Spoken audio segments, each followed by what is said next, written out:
Depuis le début de l'année 2025, j'ai ajouté pas mal de tech à mon salon. Je vous présente donc ça aujourd'hui. Bienvenue chez moi.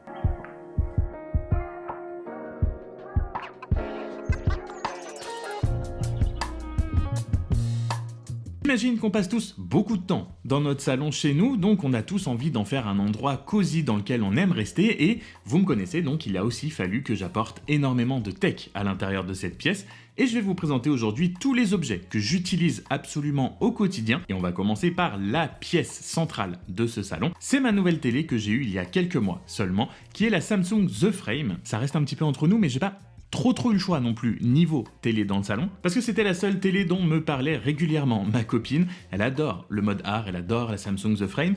Le prix était pas donné pour ce que c'est. Niveau spec, niveau qualité d'image, niveau technologie, c'est pas la meilleure télé qu'on peut trouver sur le marché. En 2025, on a l'OLED. Je sors d'une télé 1080p 3D que j'ai gardée entre 10 et 15 ans, donc autant vous dire que même si c'est pas de l'OLED, passer enfin à la 4K en 2025, c'est quand même très plaisant. Oui, je sais, il était temps. Et même si The Frame n'était pas la télé que je regardais en premier, je dois dire que je m'y suis beaucoup habitué et elle a quelques points notamment très positifs que j'aime beaucoup. Le premier qui se remarque, c'est que il n'y a qu'un seul câble qui sort de cette télé puisque tout est branché sur une box déportée. C'est là que vous venez brancher tout ce qui se branche normalement derrière votre télé. Tous les câbles HDMI, etc. sont sur la boîte déportée, l'alimentation. Donc ça, déjà en soi, c'est extrêmement génial. Mais surtout, ça permet de pouvoir littéralement coller la télé au mur. Je crois qu'il y a seulement 2 ou 3 mm d'écart entre le mur et la télé. Je trouve ça esthétiquement absolument top. C'est vraiment très joli. Et c'est complété niveau esthétique par quelque chose dont j'avais un tout petit peu peur au début, qui est le cadre autour de la télé, puisque si vous ne connaissez pas Samsung The Frame, le but et la spécificité de cette télé, c'est qu'il y a un mode art qui permet d'afficher des tableaux. On est censé vraiment confondre la télé avec juste un cadre qu'on aurait accroché au mur et faire de la télé non plus juste un rectangle noir dans le salon quand elle n'est pas utilisée, mais une vraie œuvre d'art. Et pour que l'effet soit complet, vous pouvez mettre des cadres de différentes couleurs, des imitations bois, etc.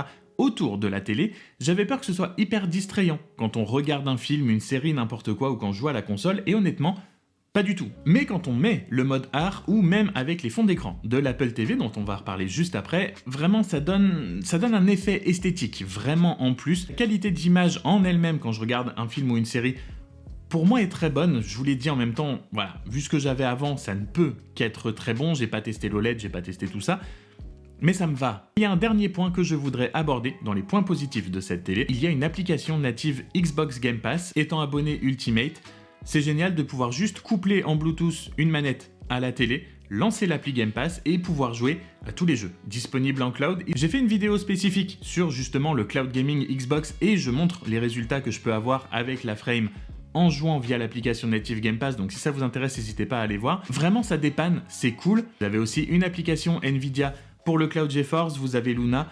Voilà, ce petit hub gaming est vraiment plutôt sympa. J'ai pris une 50 pouces, j'avais un peu peur que, vu la taille de mon salon, une 55 soit un peu grande. Le prix aussi était un petit peu plus grand. Mais une 55 ça aurait pas été mal. Il y a juste un truc, c'est que dès qu'on n'est pas vraiment en face, les angles de vision sont pas excellentissimes. Dès qu'on va se mettre un petit peu sur le côté, on voit assez vite les couleurs perdre un petit peu d'intensité, un petit peu d'éclat. Là, ça devient un petit peu plus terne, un petit peu plus fade. Sachez-le, les angles de vision sont pas incroyables. Mais pour regarder et me servir de ma télé, je n'utilise pas, hormis le hub gaming, l'OS natif de ma télé. J'utilise une Apple TV 4K parce que j'avais envie d'essayer après en avoir lu tellement de bien sur internet. Oui, mon Chromecast marchait très bien, mais l'Apple TV marche encore mieux. L'interface est épurée au possible, c'est minimaliste, la télécommande fait hyper premium avec l'aluminium, la navigation est hyper rapide, hyper fluide, ça se fond parfaitement bien avec l'écosystème, je peux regarder mes photos et mes vidéos en AirPlay depuis mon Mac ou mon iPhone sur la télé. Bref, l'Apple TV 4K, c'est absolument un régal. Vraiment, je vous recommande l'Apple TV 4K, c'est la meilleure expérience télé que j'ai jamais eue. C'est incroyable. Et pour aller avec cette Apple TV 4K, je me suis dit, allons-y jusqu'au bout. J'ai acheté une paire de HomePod. J'avais acheté à la base un HomePod deuxième génération seul, parce que je voulais juste, au début, une enceinte qui marche très bien avec Apple Music, que j'ai pas besoin d'appairer et de réappairer en permanence, qui soit branché tout le temps et qui soit juste hyper simple d'utilisation. Donc pour ça, j'avais acheté un HomePod et il remplissait extrêmement bien ce critère-là. J'ai acheté ensuite l'Apple TV 4K et là je me suis dit, Maintenant que t'en as un, peut-être que pourquoi pas un deuxième. Ça pourrait servir de speaker pour la télé, pour la musique. Voilà, ça pourrait bien marcher ensemble. Et effectivement, ça marche très très bien ensemble. Le stéréo pour la musique, ça marche vraiment hyper bien, les voix sont hyper claires quand je regarde une série, un film ou que je joue à la console. Je n'ai aucune déconnexion avec le Bluetooth avec la télé, il n'y a aucun décalage entre le son et l'image. Et ce que j'apprécie aussi énormément, c'est le son à 360 degrés qui fait que peu importe où je me trouve dans la pièce, peu importe si je vais dans la cuisine, sur le balcon, j'entends la musique de façon égale. Et voilà, c'est juste un tout, encore une fois, ça remplit les fonctions que je voulais pour ce salon, qui sont que je voulais que ce soit extrêmement simple, épuré et joli à voir, donc ça esthétiquement c'est vraiment très très bien, et que tout soit extrêmement simple d'utilisation. Je n'ai pas de déception avec ces HomePod, mais juste de la frustration un petit peu, pour plusieurs raisons. La première est une bonne raison, on va dire, parce que j'habite en appartement, et je suis obligé de les brider, tellement ils marchent bien. Je ne peux juste pas en profiter à fond, que ce soit avec la musique ou avec les films. Je suis obligé d'activer la petite réduction de basse, qui est à peu près le seul réglage qu'on peut faire avec les HomePod. Mais voilà, j'ai dû activer cette petite réduction de basse tout simplement parce que surtout pour les films, ça envoie genre vraiment beaucoup, les basses sont vraiment très présentes, très bonnes. Ce blocage, c'est cette petite frustration de ne pas pouvoir les utiliser à plein potentiel, c'est extrêmement pénible. Mais la deuxième frustration que j'ai, et qui là par contre n'est pas positive, c'est que si Siri, dans la majorité des cas, me permet de régler mes appareils connectés, d'allumer, d'éteindre la lumière, d'allumer la télé, d'envoyer un message, etc. Bref, les tâches les plus basiques du monde.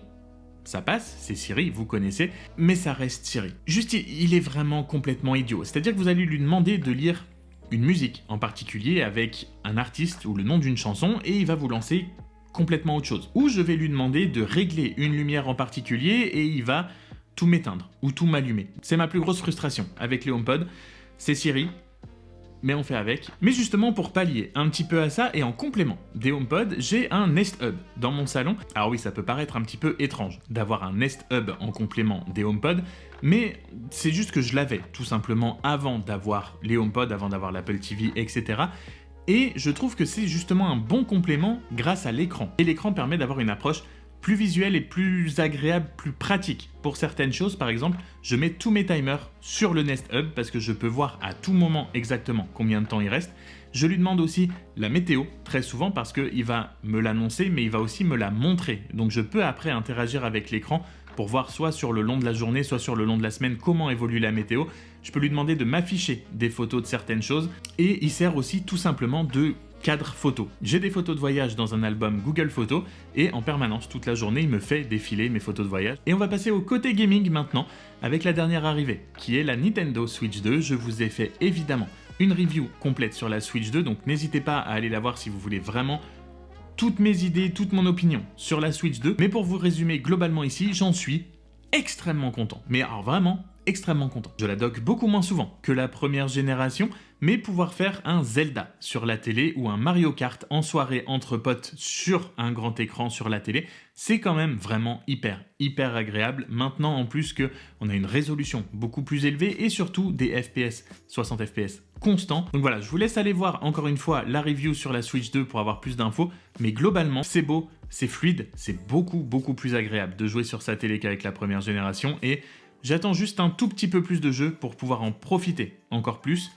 même si encore une fois j'ai déjà pas mal d'heures de jeu dessus. Et la deuxième console qui est présente dans mon salon, c'est la PS5 que j'ai achetée aussi cette année. Alors j'ai déjà la Xbox Series X que vous ne voyez pas, qui est hors champ, qui est juste là dans mon bureau, mais que j'utilise plus pour jouer à des jeux style Warzone, Halo, des FPS qui demandent un taux de rafraîchissement plus élevé, donc un écran gaming, mais ça me manquait de pouvoir juste faire des sessions tranquilles, dans mon canapé, relax, vraiment juste pouvoir me détendre en jouant aux jeux vidéo, à un jeu solo notamment. Je venais d'acheter une nouvelle télé 4K, donc j'avais aussi à ce moment-là envie de retrouver un lecteur Blu-ray parce que j'en ai quand même quelques-uns, et la Series X était dans le bureau, je voulais pas regarder mes Blu-ray dans le bureau, donc j'avais envie de retrouver un lecteur Blu-ray, j'avais envie de faire des sessions gaming solo dans mon salon tranquille.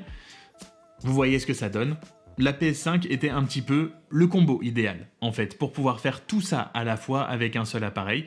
Donc j'ai acheté une PS5 et maintenant, je peux enfin, en 2025, jouer à Spider-Man enfin. Mais voilà, elle comble exactement le manque que j'avais. Donc si vous avez des recommandations de jeux pour la PS5, n'hésitez pas, parce que pour l'instant, mon catalogue se limite à Spider-Man et Astro Bot. J'ai entendu parler pas mal de Ghost of Tsushima, par exemple. Donc si vous avez des recommandations de jeux solo ou de jeux de sport qui sont vraiment très bons, n'hésitez pas à les mettre en commentaire. Les seuls défauts que je trouverais à la PS5, c'est la manette. Je trouve toujours et je trouverai toujours que la manette Xbox est la manette supérieure. Ne venez pas me chercher dans les commentaires. C'est comme ça. Et le deuxième défaut, c'est un petit peu sa taille. C'est vraiment une très très grosse console, malgré que j'ai un modèle slim. J'espère juste qu'elle aura pas trop chaud, confinée un petit peu dans son petit espace, dans le meuble télé. Voilà, je pense que ça devrait aller, mais j'espère. Niveau lumière connectée dans mon salon, il y a deux choses dont j'ai envie de vous parler. La première, et elle est difficile à manquer, ce sont les Nanolith éléments qui sont collés au mur et qui viennent comme ça un petit peu entourer la télé, et vous pouvez régler l'intensité de la lumière et la chaleur de la lumière. Ça fait toujours son effet quand quelqu'un vient à la maison, surtout quand les gens connaissent pas. Je suis extrêmement fan, je trouve qu'esthétiquement c'est vraiment très très joli, ça va très très bien avec l'ensemble du reste du salon, l'ensemble des meubles, le cadre de la télé, etc. Donc c'est très joli, je suis très très fan de ça, c'est pas donné, c'est vraiment un élément de déco qui est extrêmement joli et surtout original. Et le deuxième composant des lumières connectées dans mon salon, ce sont des ampoules Philips Hue. J'ai 3 lumières Philips Hue, je pense ajouter encore plus de lumière. De toute façon, c'est un petit peu le point de départ, on va dire, quand vous commencez à vous lancer dans une maison ou un appartement connecté. Et j'ai donc 2 ampoules et une lampe à poser. Les deux peuvent faire des couleurs et du blanc plus ou moins chaud, donc je peux régler l'intensité de la lumière, je peux régler les couleurs. Donc ça permet de créer vraiment des ambiances très très différentes, ça change complètement l'atmosphère d'une pièce suivant les couleurs qu'on choisit. En soirée, c'est vraiment hyper sympa. Et enfin, le dernier objet tech de mon salon est mon petit compagnon qui fait à ma place quelque chose que je n'aime pas du tout faire et qui me fait économiser beaucoup de temps. C'est mon aspirateur robot. C'est le Roborock Q7 Max qui passe l'aspirateur, passe la serpillière et se vide automatiquement tout seul dans la station. Et ça, c'est juste génial. Ça fait plusieurs années que je l'ai maintenant et honnêtement, l'aspiration est toujours très bonne. Avec le petit bémol que j'ai un petit appartement, donc évidemment il ne tourne pas des heures et des heures dans une très grande maison. Et surtout, il a un lidar qui lui permet de mapper l'appartement, de faire une carte et de définir un trajet spécifique. C'est pas juste il va aller se buter et partir dans une direction complètement random et aléatoire pour aller se buter ailleurs pour recommencer. Il tourne extrêmement bien autour des pieds de chaise. Par exemple, il détecte bien les obstacles, il fait très bien le tour. Je peux le déclencher à distance. L'aspect serpillière est toujours un petit peu plus anecdotique, honnêtement. Mais voilà, c'est pareil, une fois de temps en temps, ça permet d'espacer un petit peu plus le fait de le faire à la main. Ça, c'est vraiment le genre de produit tech, voilà, qui paraît un petit peu anecdotique, mais si c'était moins cher, je pense que j'irais à fond là-dedans. J'achèterais carrément un modèle avec les réservoirs dans la station où il peut laver ses serpillères tout seul, se remplir d'eau, etc. Voilà, j'adore vraiment ce genre de technologie. Celui-là marche plutôt pas mal. Ouais. Moi, je vous recommande aussi fortement un aspirateur robot. Voilà donc toute la tech qui compose mon salon, qui font que c'est un espace dans lequel j'aime vivre quotidiennement, dans lequel la tech me facilite la vie au quotidien aussi, rend tout ce que je fais dedans plus agréable, rend mes soirées plus agréables avec le gaming, rend regarder la télé plus agréable parce que ma télé est très jolie et qu'avec l'Apple TV 4K, tout se fait vraiment hyper rapidement et hyper simplement. S'il y a des produits qui vous intéressent, vous aurez évidemment les liens en description, donc n'hésitez pas à aller voir. N'hésitez pas à vous abonner aussi avant de partir si jamais la vidéo vous a plu. Et comme d'habitude, prenez soin de vous, on se retrouve très vite dans une prochaine vidéo. Salut!